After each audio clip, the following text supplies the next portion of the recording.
They host the Cubs for a weekend series in San Diego. Cubs-Giants. Madrigal leads off with a walk. So that's how this game gets started. During Suzuki's at-bat, pitcher DeSclafani throws over to first 2 times. Remember the new rule. You get a maximum of 2 free disengagements. One of the goals of that rule is that runners will be more likely to steal if they know a pitcher is out of free throw-overs. He goes. Pitches low. Doesn't matter. He walked him.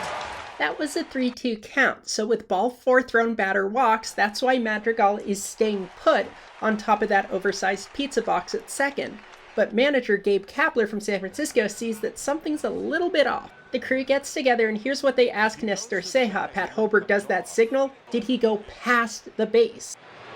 Unless he came off. Well, how do you say it verbally? That you've never seen it before. I've never seen it before. So we have seen this before. In 2017, we did a case play on something super similar in Seattle, a steal that went too far, so to speak, with the runner passing second on ball 4, only to get tagged out on the batter's walk. That was a much more obvious play, but the principle here is the base runner is only protected on ball 4 to the batter for the 90 feet they are entitled to advance due to the force that results from the batter becoming a runner. To officiate this play, we talk about the principle of past versus prior.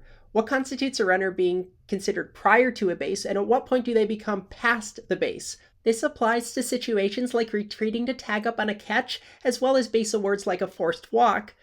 The past versus prior delineation point is essentially the middle point of the base with a cutout to the far edge so the entire base is included in the prior zone. The determining factor for body position is where the runner's feet are. Both feet on the ground past the base means the runner's considered past even if the hands are still prior. For the play in San Francisco, do both of the runner's feet go past second on the ground, or does replay make a mistake? The runner is out. He slid past the base.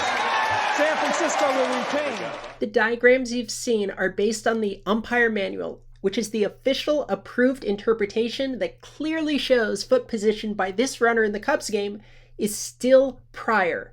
Now, you might say this isn't even a past prior situation. This is just the runner coming off of a base that they had. To which I'd say, hey, that's a good point, except for the fact that the umpire on the field said, Call is overturned. The runner is out. He slid past the base. That tells me 2 things. 1, if replay reviewed the past prior issue, they got it wrong. Or 2, they didn't review past prior, which means the crew determined it was past, which kind of makes no sense because this was an overturn, so the initial call was safe. But if it was safe, the crew would have had to say the runner was still prior, which means replay did review past prior and overturned that, which was incorrect.